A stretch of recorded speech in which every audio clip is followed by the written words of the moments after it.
Olá, meus amigos, estamos aqui para comentar sobre a liturgia, sobre o terceiro domingo da quaresma. Espero que vocês estejam passando uma boa quaresma. Nós vínhamos comentando nos outros domingos sobre outros aspectos da quaresma, e nesse domingo vamos comentar sobre a purificação. A nossa purificação para entrar no verdadeiro templo do Senhor, que é Jesus Cristo. Então vamos caminhar nessa relação do Antigo com o Novo Testamento, que é tão fascinante na nossa liturgia. Por isso começamos com a primeira leitura do Antigo Testamento, com a leitura do capítulo 20 do Êxodo, a entrega da lei. E algumas pessoas pensam, por que estamos refletindo sobre isso nesse domingo da quaresma? E a liturgia vai se mostrar, claro, de novo vai revelar toda a beleza da igreja na escolha da liturgia. Então, a gente está falando sobre a lei de Deus, a lei do amor. E é isso que vai ser central na liturgia. Porque a lei de Deus que ele entrega é eterna, é pura, é boa. Isso vai trazer uma certa confusão depois. Quando algumas pessoas leem erradamente, por exemplo, São Paulo, na sua Epístola aos Gálatas, capítulo 5, versículo 1, em que ele fala do jugo. Aí depois, não depois cronologicamente, mas a gente vai ver, para entender isso, o Senhor, o que ele fala em Mateus 11, quando ele fala sobre o meu jugo é leve. E as pessoas pensam que eles estão se referindo à lei. A lei de Deus era muito difícil. Não. A lei era perfeita, eterna e leve. Era a lei do amor. É isso que Jesus diz no Sermão da Montanha. Ele diz, eu não vim revogar a lei. Eu vim cumprir a lei. Aí ele vem cumprir e elevá-la no Sermão da Montanha, trazendo novos aspectos de beleza para isso. Mas a lei é leve. O que ele está falando então? O que é o jugo? O jugo não é a lei divina, são aquelas prescrições legais que nós vemos principalmente no livro do Levítico e no livro do Deuteronômio, que são aquelas prescrições de pureza, e aqui o sentido que a gente está procurando. Essas prescrições de pureza, as leis de pureza, o oferecimento de sacrifícios. Esse conjunto legislativo, ele é um conjunto pedagógico. No momento que o povo precisava disso, o povo pecava, caía no erro, principalmente na idolatria. Então ele precisava de um certo...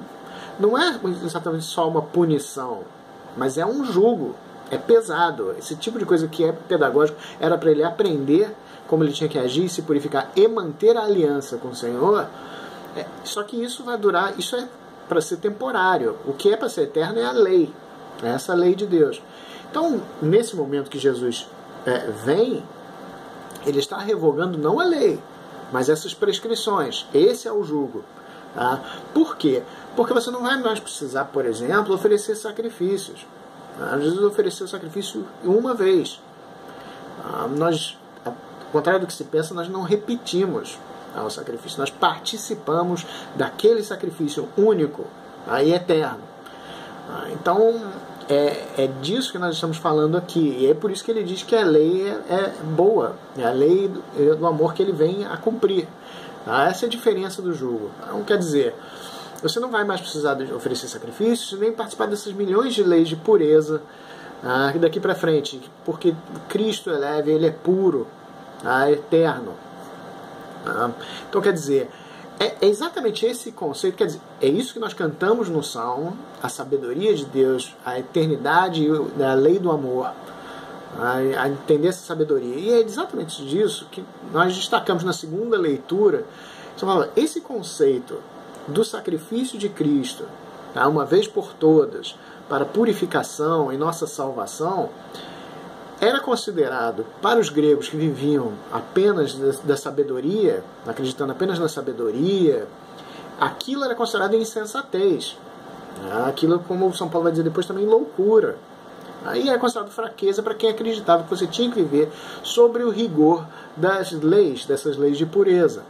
Então é exatamente isso que São Paulo vem dizer. Não, tá vendo? A sabedoria de Deus, a insensatez aparente de Deus é mais sábio do que qualquer sabedoria e mais forte do que qualquer outra prescrição de pureza, do que qualquer peso do jugo. Então é disso que estamos falando, é nisso que nós caminhamos na liturgia para entender a lei. Então você vê depois, chega claro que isso culmina no Evangelho. Quando você vê o evangelista citando o Salmo 69 ou 68, dependendo da sua versão, se a sua Bíblia tira da Vulgata, da Septuaginta ou da Bíblia hebraica, que é o Salmo 69, em que ele diz: o zelo pela casa do Pai o consome. Consome o Senhor aquilo que ele está vendo. E ele expulsa os comerciantes. Ele diz: não fazer uma casa de comerciantes. Oikos emporium, que é uma palavra que até hoje nós vemos empório. A Oikos emporium é uma casa de comércio mesmo, um mercado. Mas isso é muitas vezes mal entendido o que está acontecendo ali. Não é um problema com ter mercado, com ter vendas, não é nada disso. Acontece que, principalmente, o pior ali, na verdade, isso é mal entendido às vezes. Aqui, na verdade, o que acontece ali é um câmbio. É uma casa de câmbio que está acontecendo ali, porque você tinha o dinheiro, o shekel. Aqui até hoje você tem um novo shekel em Israel. Você tinha o shekel, que era antigamente... O shekel vem da palavra lishkol, em hebraico, que significa peso. Porque o primeiro dinheiro você não tinha uma moeda, provavelmente disso, você pesava prata. Então o shekel também era uma unidade de peso. Você vai ver, por exemplo, Golias, o gigante Golias, é descrito que ele carregava uma armadura que pesava não sei quantos 1000 shekels. Então você ia lá e trocava prata, coisa por shekel. Mas você já tinha depois uma moeda, realmente, uma coisa, um shekel, na época de Cristo. E para você, não é para entrar, tá? Mas você participar do templo naquele momento, você tinha que pagar como um dízimo.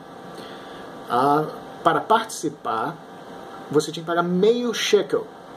Então você é uma pessoa de uma terra distante.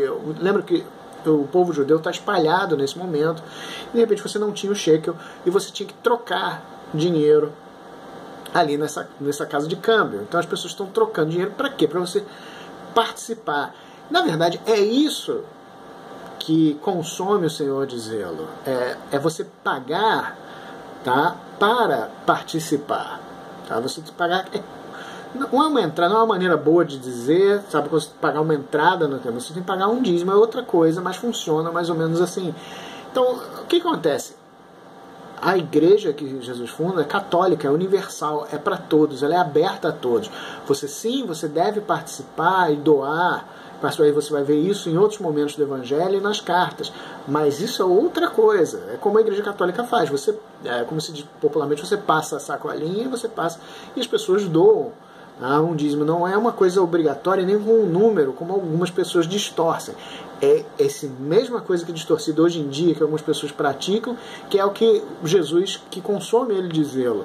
É você estar ali cobrando por coisas na casa do Senhor.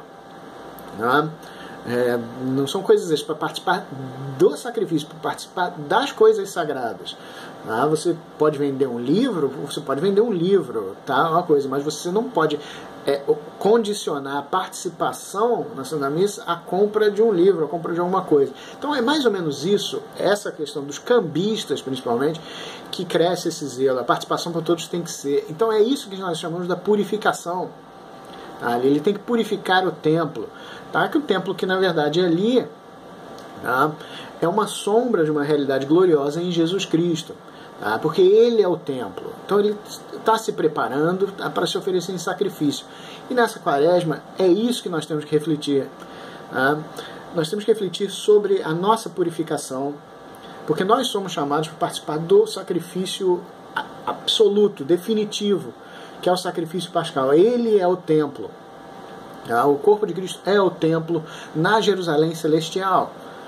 Nós participamos disso, então ele quer que nós participemos também desse sacrifício, participemos como templos, como ele vai dizer. Você vai ver isso depois diversas vezes, sobre sermos também templos da Eucaristia, que esse é o nosso objetivo. Então por que na Quaresma? Exatamente porque nós estamos nos purificando para participar do sacrifício do Senhor. Então esse é o momento tão bonito da Quaresma, que nós refletimos nesse objetivo, na nossa purificação, nas penitências e em tudo isso. Tá? São essas pequenas penitências que nós fazemos que nos ajudam a refletir e nos purificar para a participação no templo do corpo de Cristo. Tá? É na Eucaristia que nós vamos encontrá-lo em definitivo, para sempre. Tá? É nessa participação que ele nos convida a ser parte dele, do templo, e sermos também templo com ele no sacrifício pascal. Então eu espero que a Quaresma continue gloriosa, maravilhosa, se preparando para isso. Reflitamos nessa liturgia e durante toda essa semana sobre a purificação e a participação em Jesus Cristo. Em Cristo entregue a proteção da Virgem Maria, um papista.